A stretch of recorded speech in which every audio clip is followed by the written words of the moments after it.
You're listening to the Affiliate Marketing Podcast, brought to you by Affyversemedia.com, the chapter and verse of everything you need to know about running a successful affiliate program for your business.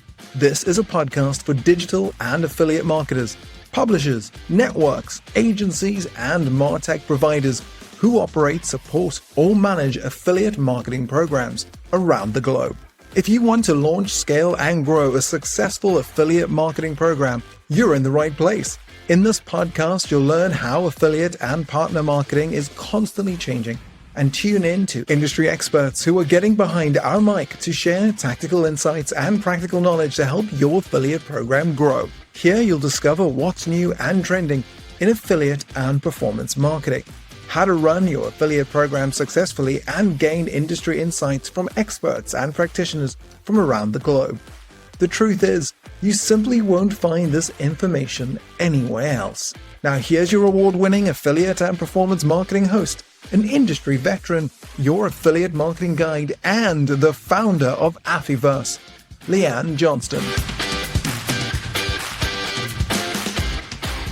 Welcome to this week's Affiliate Marketing Podcast with me, your host, Leanne Johnston. And today I'm really excited because I've got Editorial Director of Global Savings Group, Anna Hecht, joining me on the podcast this week. Anna, it's a pleasure to have you. I'm so excited to have you behind the mic this week. Thanks so much for being here. Yeah, thank you for having me. All right, so we've got a lot to kind of break down in terms of working with content publishers, and specifically kind of big media content publishers like Global Savings Group.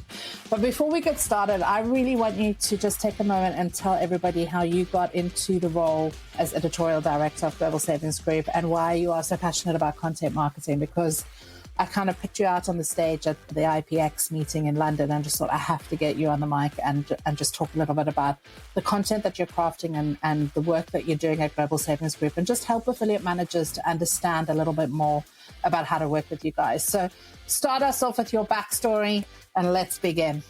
Okay, perfect. So I am the editorial director. I'm now the global editorial director at Global Savings Group. So very exciting stuff happening because we're really expanding all of our efforts and trying to make it really like a global initiative where we're bringing commerce content to different markets. And so I've been at Global Savings Group for now about 2 years. I didn't intend on moving to London, but when a friend calls you and says, I think you'd be a good fit for this role, and it's London, you don't really turn it down. So essentially, I think my love for e-commerce kind of was an accident, or how I got into e-commerce was sort of an accident. So I started off in shopping magazines in New York City. And, when you're young and just got out of journalism school, you just want to go to New York and work in fashion magazines. So that's what I did. But soon after I got there, I realized that the landscape was very much changing. So of course, like publishing and all of this was kind of taking a hit. So everything was moving into digital. So I essentially ended up working at InStyle magazine. So I was working at Time Inc. And kind of as a coincidence, I was working as an editorial assistant, and then I moved into being a project manager. And basically, I was tasked with kind of starting our e-commerce initiative within Time Inc. So I was working alongside some pretty well-known names in the industry now, but we were all just like kind of guinea pigs then, trying to teach editors how to make affiliate links, trying to get them to think about what their shopping content would be coming up and making sure they had it in their editorial calendar. And so I think that what I noticed at that point was this is something very exciting that was coming for magazines, because we could really kind of change the landscape of how we were making money. So I started doing that at Time Inc., did that for about 2 years, but I got a call from CNN. Come over to CNN and start this shopping website, CNN Underscored. So that was their first ever shopping website. And so I think I've been kind of doing that ever since. I've been working for kind of a flurry of startups, and then I ended up at Global Savings Group. I've done some consulting in the past on e-commerce for smaller brands. So I don't know. I think I just kind of keep getting pulled back into it, essentially. And I really enjoy it. And it's something that I'm really passionate about, because I think my journalism background makes it so that I care a lot about creating quality content still, but then we have this marketing piece to it as well. And it's kind of fun to be sort of like, straddling the line between business and journalism and editorial. Yeah, I love it because you've actually had such a depth of expertise in creating the content and curating the content. And now you're moving into the kind of commercial side of the business in terms of taking that content and, building the performance marketing part out, which has a lot of the bigger publishers have been a little bit late to come to the party in terms of working on performance. And they're starting to realize the value that this can actually add on their revenue streams outside of just the traditional advertising model. So I love the fact that you've had that experience and you're now bringing that forward and putting it into the brands and the companies that you're working with right now. Now, I know that you guys have literally, and this is a bit timely, launched a new product. So can you talk us through this new product? Because all of our listeners are affiliate managers. They're going to want to come and work with you on this product. And we're showcasing it here on the Affiliate Marketing Podcast first. So give us the scoop on what you've just launched. So essentially it's kind of been a long time in the making, but Global Savings Group, or if I say GSG, sometimes that's Global Savings Group, they've been wanting to take their content offerings to the US for quite a long time. So we recently just launched Smart Shopper for coupons.com in the US. And so essentially coupons.com is one of Global Savings Group's domains that we kind of recently launched in March. And now we're adding on Smart Shopper. So that's actually the name of our brand. So it's kind of like a New York Times, Wirecutter, or CNN underscored like equivalent. So we live on the site and we are now bringing users shopping content. So we're covering everything, from tech to travel to lifestyle to home to fitness. So it's really like we're just testing everything now and really taking an SEO heavy approach, but we're also doing a lot of branded content. We're going to be doing high yield lead generation content. And this just launched on July 25th. So it's brand new. So we're very, very excited about it. Well, that's amazing. I mean, I can see how this is going to be quite exciting because it's a whole new genre that you're adding in. You're testing lots of different things. So guys, if you're listening to this podcast and you've got anything in the retail sector, you're going to want to be reaching out to your account manager at GSG right now to get in on this new product. Now, a lot of affiliate managers reach out to publishers like you and they want to get their products and services featured. Like everybody wants to be on the page. But what are the things that they should be doing before they actually send out that request? What is it that makes you actually take up a product? And I really want you to spend some time educating our audience about how they need to pitch a big media conglomerate, because a lot of affiliate managers are like, oh, I want to get my stuff on Forbes, or I want to get it on this site or that site. And they really don't know how to sort of pitch the affiliate program proposition to them or the product proposition. So if you can give us a little bit of a lowdown of what your pet peeves are, you're like the best pitches that you've ever had.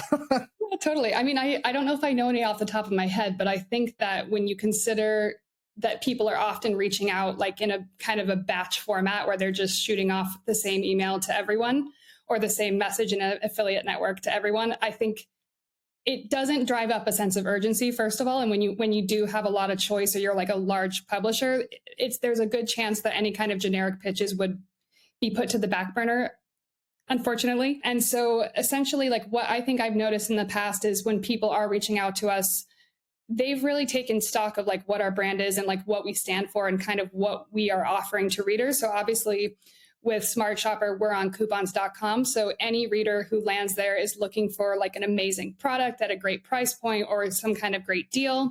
So I think that kind of thinking about the savings aspect, at least with Smart Shopper in particular, that would be something to think about when you're positioning it to us.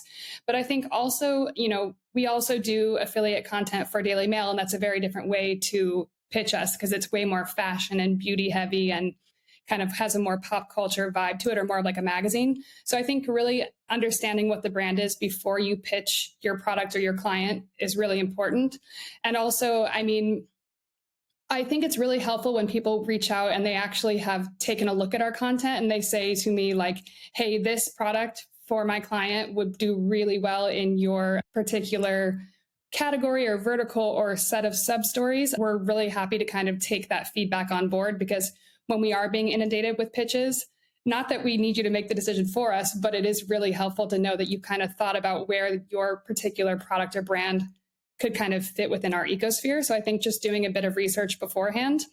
And then, if you are reaching out via email, like let us know that what affiliate network you're on and what your CPA is that you're willing to pay and how we could actually partner together for like a long-term meaning in a kind of like a long-term meaningful way is what I would suggest, because obviously a one-off is not as appealing as really forming a bond and then saying going forward, here's how we can work together.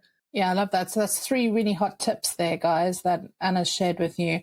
The other thing is don't you get a lot of those kind of pictures of saying, oh, I've seen you written this article and my product would fit really great in that article. To me, that's still spammy because you're probably getting 1,000 of those a day. So really having like in the first 3 lines, the kind of key points that you've just mentioned now will kind of make a difference between you being put into the spam folder and you actually getting a reply. What about things like being timely about when you contact? Because obviously there's different shopping periods, different seasonal events, different things that happen. Like instead of just trying to get on the page and not actually putting any thought to why you should be on the page. But do you think that plays a role as well? Yeah, totally. I think that even sometimes just like thinking about my inbox right now, sometimes I get story ideas from the pitches that I'm getting. So if it is like timely or it's about hair care for summer or for the beach or for when you're traveling or whatever it is, sometimes that can even tip us to be like, hey, we should actually revisit that story we wrote a year ago, because maybe it is a good time to talk about it. And if you have brought this up to our attention, it's way more likely that we're going to open the email, think about featuring it, that kind of thing. Okay, so seasonality is quite important because it can actually spur you to create new content stories. Now, you spoke about going back into content that you've written in the past and, maybe updating it or upgrading it. Let's talk a little bit about that. Like, how often do big publishers go back and look at their previous content pieces and update them? And what's the work that goes into actually keeping all of this content that you're writing on the site all the time fresh and ranking? Like, talk us through the kind of evergreen story behind doing a paid placement on a huge media company. Well, I think in terms of the updating piece, there are so many different ways that we approach updates. It can be KPI driven, where maybe each week we're looking at which content was doing well 2 weeks ago and which is not now. And so maybe we're taking a look at, are people clicking through to the product, or were they and now they're not? Is it getting less sessions all of a sudden for some reason? We're always looking at that on a weekly basis to consider like which piece of content is really priority for us to optimize right now, because maybe something's not going well with it and the health of it for some reason is falling. Like maybe a product is out of stock, or maybe we have a 404 error, or maybe people are bouncing from the page really quickly. So we just need to understand like which content was ranking and why is it, kind of failing right now. But then I think there is also like the evergreen content that we write, but it is actually more seasonal. So we're thinking about, even right now, we've pulled all of our content that we have coming up for fall that we're going to be updating. And so we have a huge list, but we also have to work it into the editors, like weekly workflow. So there's only so much they can handle at a given time on top of creating new content. And so I always say, like, to my team, I'm kind of like, we need to consider what are our most valuable pieces with the highest search volume for the topic that we're writing about. And when do we prioritize those pieces of content and making sure they're fresh and new versus writing new content? Because obviously we don't want to have like a graveyard of content behind us where everything is out of date or, just losing sessions every few weeks.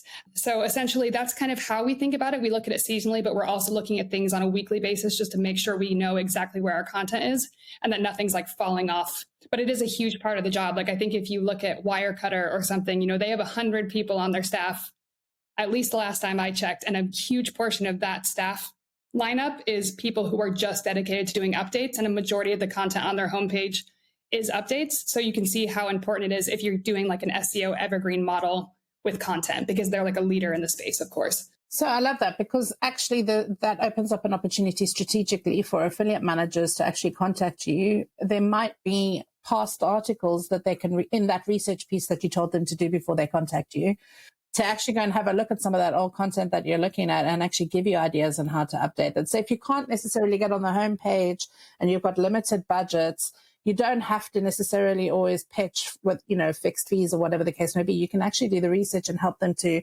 increase the content. And you would consider that just as evenly as an opportunity to work with an advertiser as somebody coming to you with a brand new concept or a topical thing that's, fresh and hot right now to talk about. So I think that's a really good, actually, like strategic point for people to kind of like pick up on in like reading between the lines. Like if you haven't got budget and you've got a really strong product, go and do the research on the pages within the site, like in depth, and then put your pitch forward to Anna and her team and say, this is what we could possibly do to help you start ranking again. Yeah, totally. I mean, I think doing the homework piece is so important, but also like if you can't offer a higher CPA or you can't at this point, pay for like a placement in an article or something. There's also very simple ways to convince editors to test your product, and that would be to provide a sample. This is one of the things I want to get down to, all the little hacks. So come on, give it to us. They all love a free beauty product or something to test out. We still will only cover products that we, really enjoy. But I think, once we get into talking about the different content types, like one of the big topics and that we're focusing on now is how much product testing should we be doing, because we need to like keep up with, the whole market and everything that's happening and make sure our content is very much expert driven or product tested and really quality. So being able to get like a product in our hands and touch and feel it and say if we really like it just drives up trust with our user anyway. So that is like a strategic point for us as well, but maybe it could also be beneficial to the affiliate manager. Totally. And from a content perspective, I always feel, because there's a big conversation that happens around gifting to, or, like giving free products or free trials or whatever the case may be to content creators. But I honestly believe that if somebody can touch and feel and use a product, they're going to write about it very differently to if they had to just get like a fact sheet about here's all the product stuff. And have you actually seen that make a difference, like in your own personal writing experiences? Yes, totally. I think if our main goal is to add more value for the reader than a retailer site alone could, and if we can't get more information than what we can just see on a retailer site or read in reviews, we're essentially not doing a huge service to the reader. So even though we can't test every product we write about, the goal is that we get into the point where we are actually testing and, like you say, touching and feeling every product that we're talking about, because that will just add so much more value. And like you say, the way you write about a product, if you've actually used it and tried it out and seen how long the battery life really is or how it really connects to something versus just reading what people are saying online. And we consider ourselves shopping experts. So I think that it makes a big difference if we can actually see if it's a quality product. What happens if it's not a quality product then? Unfortunately, we will say that. So that's kind of the thing also is if you go onto our website, for almost every product we write about, we do have pros and cons, and that's just to drive up trust with the reader. So almost every product you have is going to have pros and cons, and we try to be fair and balanced about it. But we even had our content planning session 2 days ago, and some of our editors were talking about doing reviews, and they were like, well, I didn't actually like it. And we're like, perfect, write about it, because it's, we have to give our honest opinion to our readers. Yeah, absolutely. And that's not necessarily a bad thing for a brand, because I often get clients asking, I don't want to be on the site because they're not going to give me a positive review. Well, if clients only see positive reviews, they're not going to trust what they're reading anyway, because let's face it, we're all human and we know nothing is perfect. So as long as it's not factually incorrect, it's not blasphemous to your brand where somebody's just taken a complete left field turn and been very emotive about the fact that something they don't like about the brand, then it's okay to have small things that might be incorrect, because clients will still purchase you anyway. Like I know for shoes, for example, I don't find Puma shoes very comfortable. I'm a bit of a shoe addict, but I love Nikes. And it doesn't mean that Puma is any worse than Nike. It just means that that's my personal preference. And I know that they're not as comfortable because my feet are wider. So, there's lots of different things like that happen. And I think affiliate managers, they sometimes get scared about branding and they overthink it a little bit. But actually what you need to think about is how much value is that SEO link going to bring me, and how many customers are actually going to see my product, regardless of whether it's not presented as 100% perfect. And what's the outcomes of me doing this long-term collaboration with a content creator to boost the rest of my program. So I totally agree with you. We do try to be, fair about it. I just want to add one thing, because it's not like we're going to just say overall this product is like terrible. What we typically do is, like, if you're buying something for camping and you need it to have a longer battery life, we may say if you're not a serious outdoorsman, this is a fine product for you and it's a great price point. But if you're needing it to last you for 2 days, probably not. So it's more of like on a use case basis that we try to tell you good or bad about a product. So it's context, right? It's always about putting that product into the context of what it's going to be used for and how often and how long. And that's not necessarily negative branding. It really isn't. Now, I want to talk a little bit about the elephant in every editor's room, which is AI content creation. Some people are very pro in terms of using it to come up with ideas and, write rough drafts and do basic content pieces. some people are very negative about this should not be happening and it should not be infiltrating into our space. What are your thoughts on this? Oof, this is a topic that we are talking about constantly, and it's sort of like, when is it appropriate for a team to be using it and when is it not? And of course, what are the SEO implications long term of using AI, which most of us don't really know yet, I would say. And so essentially, I have had kind of a slow burn with it. So when we first started talking about using AI a few months ago, I of course kind of had a bit of a, heels in the sand kind of reaction to it, because I really value the human content that we are creating. And I know that for such a long time, Google has been telling us that if it feels like it's written by bots or if it looks like it's over optimized, you will be penalized for this. So it is kind of a weird shift, just because I know Google is going in more of an AI overall direction anyway with how they're going to set up their SERPs. So I think that if they're doing that, they can't really tell us not to do it. So now we have to figure out what is the balance between the type of content that we create using AI, what will make us faster and more streamlined and able to keep up with the competition, and what's going to be actually harmful to the brand, where we become so generic that we are not even a brand anymore. You know what I mean? So I think that the way that we're approaching it now is we're doing some testing. So we haven't started using it yet, but we're considering whether we could use AI for things that are like listicles, or where it's actually very simple writing, because every single website is going to have like the best air fryers, and so could we actually use AI to at least give us an output that starts us off on having some kind of framework of content to work with, and we will still have editors looking at that content and fact checking every piece of it and making sure that it's very sound from top to bottom. And there are also just different types of content that you can't really use AI on yet. For example, like if we are doing a piece of branded content for, like, say, I'll just throw out there like Marriott or something, and they want us to write a piece of content on the best sustainable hotels curated by Marriott or something. I'm just making this up. And then Chat GPT tends to be kind of 2 years behind in terms of the data that it outputs for you. So you can't really write that brand new newsy piece of content with the data that it's currently crawling. So if it was a piece on how to travel sustainably, then you could potentially think about using AI to supplement some of your content. I think everybody is, and I think it's a very sensible approach, to be honest, because I think you want to find efficiencies in your teams, because we want to be able to do things faster, better, quicker, and provide that service to our clients. But we also want to keep the authenticity. And I don't think a ChatGPT, Bard, whatever you're using, can ever be authentic. It can certainly, like you said, if you've got like listicles, it can certainly pull all of the data, compare it, put it into a table so that it's done, which would normally take you 20 minutes, 30 minutes anyway. And what better way than to, allow your writer to focus on the emotive, the, quantitative, and do the research behind the products while ChatGPT is doing those bits. But I do think it will get more intelligent as it continues to learn. So maybe in 5-10 years time, we'll be having a different conversation. But for right now, I really don't see how any business could fully authentically grow a content-based service business with just AI. I just don't think it would be possible right now. And that's my personal opinion. I could be wrong, but I think there's use cases for it 100%. And I'm actually speaking to a lot of people that are using it in very interesting ways, like to even spurn ideas. And that could be something that affiliate managers could do. They could take a piece of content, chuck it into ChatGPT and say, give me some alternative ideas to pitch to editorial staff member that will help me, create a content brief for them.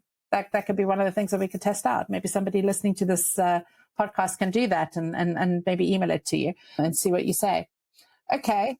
That's pretty interesting. And you did touch on this a little bit, but what do you think the effects of AI content flooding into search engines is going to be? Because obviously I think, for short-term bursts, you probably could get AI content to rank in some way, shape or form if you're really clever about it. But what's the impact to the user? Because ultimately I think Google always cares about what is the user's experience within their search space. So what are your thoughts on that? I think that the impact on the user will really come down to how the publisher is handling it, because, of course, you want to make sure that you still have editors who are checking everything, fact checking it, making sure that it's accurate and that it sounds nice and is enjoyable to read and is relevant. But I think that in terms of like what the impact will be on SERPs and like just Google's rankings overall is, I I'm not exactly sure at this point, but my feeling is that it may become way more competitive to rank for things, because if you think about, most publishers have already been using SEMrush or Ahrefs or another SEO tool to pull all of their keywords, and everyone has visibility over what are the best topics or what is the most interest in a particular market. So that's kind of how we, or at least publishers who are doing an SEO driven approach, are kind of doing their content brainstorming. So we've already landed on the point where maybe a lot of us are going to have the same topics, but then if many of us are also using similar tools, how similar will that content actually be? And I think the editors are going to have to have a very close eye on their competitors to make sure that we're not creating too similar of content. Of course, the way that you prompt something will give you a different result, but that's just kind of my feeling about it. And I think that also, if you think about how important it is to have experts in your content and how important it is to add more value than the competitor publisher next to you, it will still take a lot of work from a human to make the content better than the next person's. And also writing styles and writing, because you put yourself into every piece of content that you're actually writing. I mean, that's the truth, right? Every person that's a wordsmith is going to curate that content in a different way. And ChatGPT is very robotical. Like, I don't know if you've been using it, or I've been using it quite a lot just to generate stuff, to see what it comes, just to play with it. And it's very robotical. Like, it has no personality. So you definitely do need to have different people doing different things, and they'll have a penchant to be a beauty and editor, writer, a home, they've got a passion for those products, and that's what makes them great writers. You did speak a little bit about different types of content, and I just want to touch on that point a little bit more, because I think affiliate managers also, they don't get creative in their pitch to you. They just want to be on the page, but they don't actually talk about what kind of content would work for them. So can you just share the different types of content styles that people should consider when they are pitching to you? Because you mentioned listicles, obviously reviews. Like, what are some of the other types of content pieces that you do? Yeah, well, maybe I'll start with those two first, and then we'll move into some other types. So essentially, listicles are one of the top performing types of commerce content, and that's because you see them everywhere, of course. A listicle would be, your best laptops of 2023. And it's really like, this is the piece of content that a user is looking for when they're actually ready to buy. Like, they have decided already that a laptop is the right device for them and a desktop computer is not the one that they want, or they don't want a tablet. So they are kind of at the point where they're just like, show me the laptops. I just want to pick one. And that's why we call it a listicle, because it really is just a list of laptops. I think these are really common and important for every type of commerce publisher, just because this is where you're going to get what we call like your money keywords, or whatever we are writing about is going to be searched a lot by the user. So if you're looking at the US market versus the UK market, people everywhere are searching for best laptops. So I think with listicles, of course, we want to have a variety of brands in them to give the user a lot of choice. So I think if you are, someone who is trying to pitch your laptop client or something to a publisher, consider what's already in certain content pieces. Let us know that this is a big and upcoming brand and you haven't really covered it in any of your laptop content. So you could definitely bring that to us, because it is a pretty easy and low lift thing for us to add a laptop into a listicle. It doesn't take a lot of time. And it's good for us to have a variety of products, because that really is where the user is deciding which one do I want. And then we have product reviews. So just to go back on this a bit, of course, it's where the editor is really reaching out to a PR house or to the brand itself, and they're getting a sample that they can call in and test for a certain period of time. Typically, we're doing either short-term tests or long-term tests with these product reviews, because we really can see that some things you can try it once or twice, you know how it works, you know how the battery life is, you get it. There's other things where if it's like a beauty tool or something, you may need to use it for a bit longer to see the desired results that the retailer or the manufacturer is marketing. So then we try to still do them, but do them very tactically, because they do take a lot of time.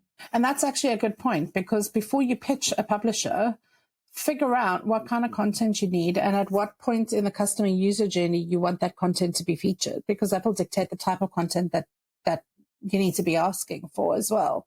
Because a lot of affiliate managers, they just want their product reviewed, but actually that's maybe not the case. Maybe you can start out with a listicle first and then work to the review later. So what other kinds of content are there that people should consider? I mean, obviously there's like email content and all the other types, which would be more timely. So if there's a special offer or special promotion. So really getting tactical about what kinds of content you want the publisher to write for you is important in your pitch. Yeah.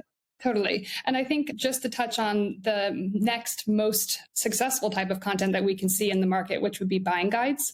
So buying guides are the piece of content that you write when the user is still at the evaluation stage. Like, do I even want a laptop, or is that even a good product for me? And there, or maybe it's even like a more, a newer product that they haven't really heard a lot about. But if we use laptops as the example, it would really be your definitive guide to buying a laptop and everything to know about it. So it's really like telling you what specs you should look for, what maybe some of the major brands are. This is also a piece of content where we would tend to link out to a lot of our related content. So we will call this like our pillar page.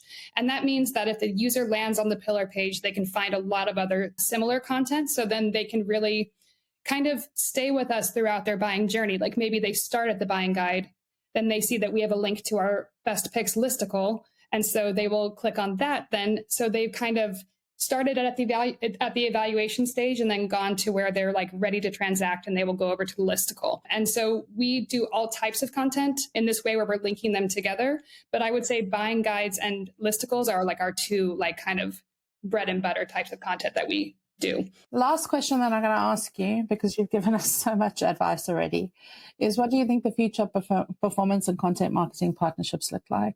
I mean, it's getting a little bit more complex with some of the FTC guidelines that are coming into place, all of the rules and regulations, the compliance, just the sheer massive volume of content that's coming into the market. What do you think the future of partnerships looks like with content creators and brands? From my end, I haven't really seen a shift that much yet, but I do know that the rules are always getting more and more strict for product review sites like ours. So for example, when we launched Smart Shopper, we of course had to go through all of the FTC guidelines and make sure that we knew that we were compliant, that nothing that we were doing was misleading. And there's so many rules around imagery you can use and, what you can say and in the text, and whether you're ranking things in a way that's misleading to the user when it comes to the products. We have disclaimers everywhere. And I think that's the big thing, is making sure that you're being super honest with everything that you do in terms of the text and the content that you're putting in front of the reader, because the readers are just getting smarter and smarter all the time, and your users are. So essentially, if we're doing anything related to finance, we have to tell you, we are not financial advisors. This is just an option of something that you could use. I think that's something that maybe affiliate managers just need to be aware of, because really it's like, as editors, we have to cover our backs in that way. So if we are writing a piece of content and we send it to you and there is a disclaimer, there's a very high likelihood that came from our legal team, and we can't really do much about it. So that's kind of something we deal with pretty frequently.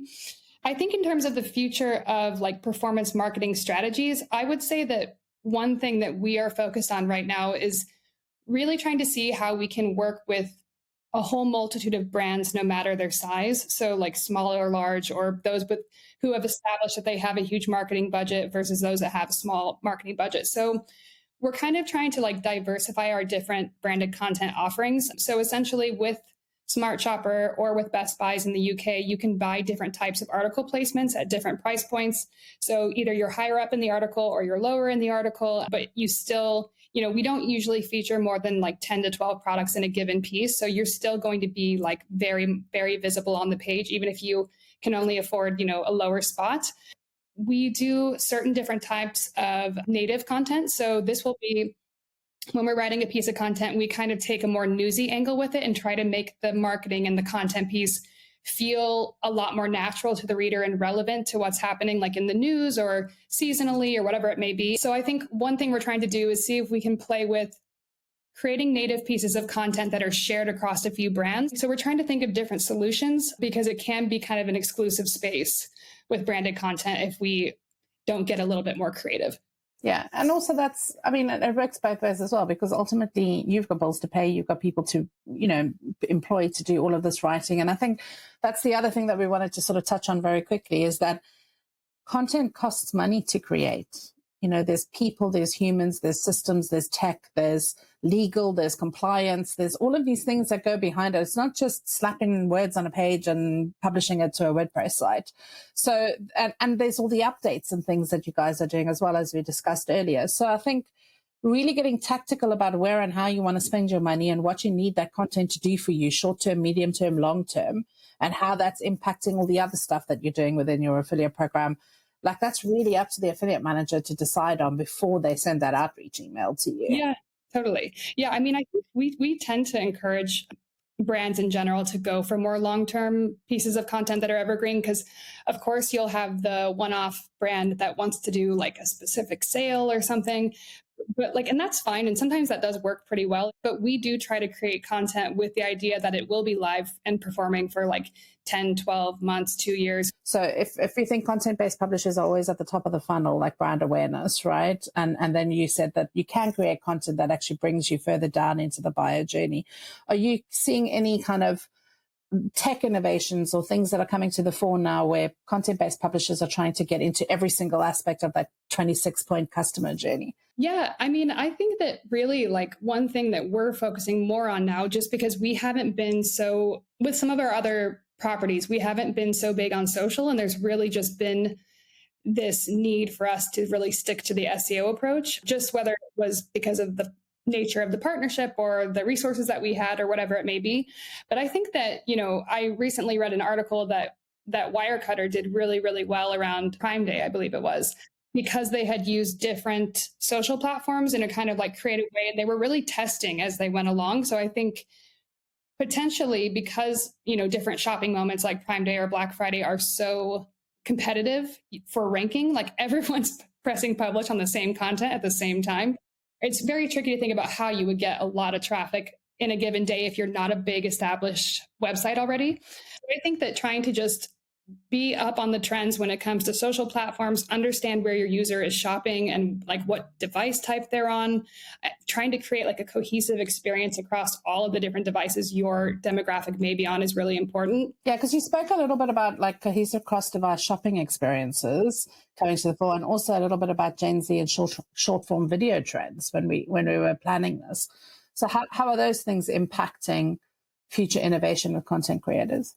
Well, I think to touch on the cross-device cohesive experience, I just think that essentially you need to know where your user is at, you know, because if your product team is building all of your products on their desktop and that's kind of all they're caring about because that's all they're seeing and nobody's bothering to look at a preview on mobile. And I think this is neglected more than you think. Like, it sounds very obvious, but if you can see that a majority of your audience is looking at your site on mobile and you have a terrible mobile experience, that's something that you need to address like immediately.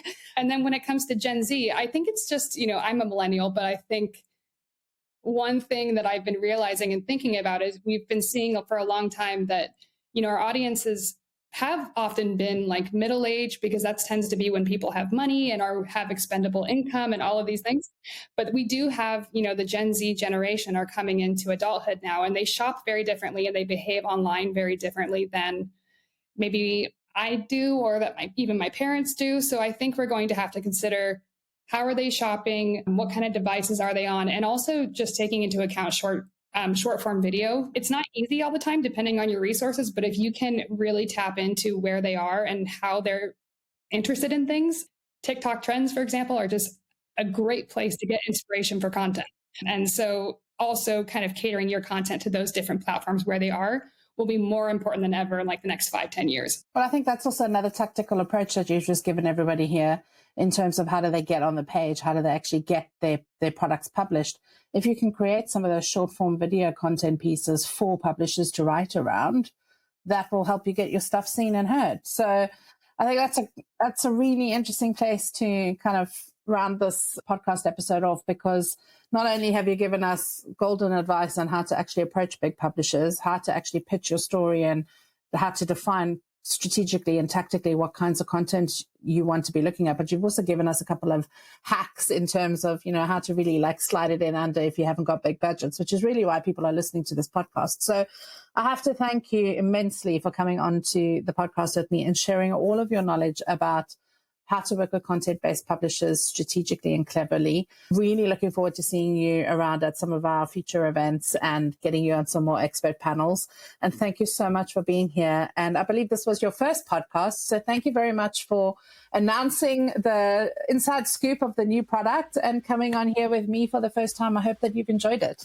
Yes, thank you so much. It was a pleasure. And I was really honored when you asked me to come on. So it was a very interesting conversation. And sometimes it is nice to like reflect on what you're doing, because in the day to day it can be such a rat race. So yeah, I think it was really fun to just think about the overall picture of where things have landed in affiliate, because it has changed so much just in the last few years. And it will continue to change in the years to come, believe me. Yes, I know. Yes. Hold on to the seat of your pants and, fly like the wind. I think that's a good motto to end this off on. Thank you so much for being on the podcast with me, Anna. Thank you for having me.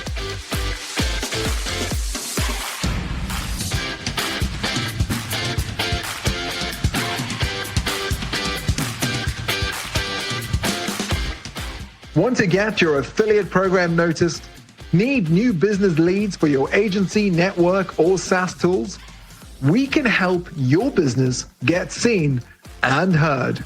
Affiverse offers a variety of advertising and podcast advertising placements, reaching tens of thousands of digital and affiliate marketers around the world. Our content receives over 800,000 impressions a month and is highly targeted.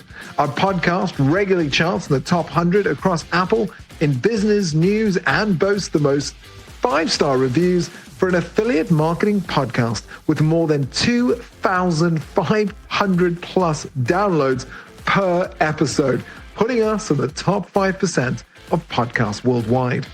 We help brands and affiliate partners connect and grow. Agencies share case studies, insights, and help them find new clients too. SaaS companies find new companies and new leads. Networks find new advertisers and publishers. Advertise with us and you'll find and connect to all the right people in the affiliate marketing industry.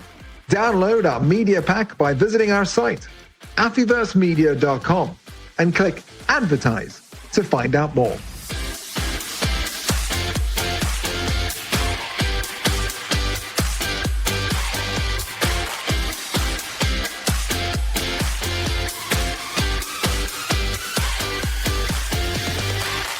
That's a wrap for this week's Affiliate Marketing Podcast. If you're loving what we're putting down, why not head over to Apple iTunes and give us a 5-star review?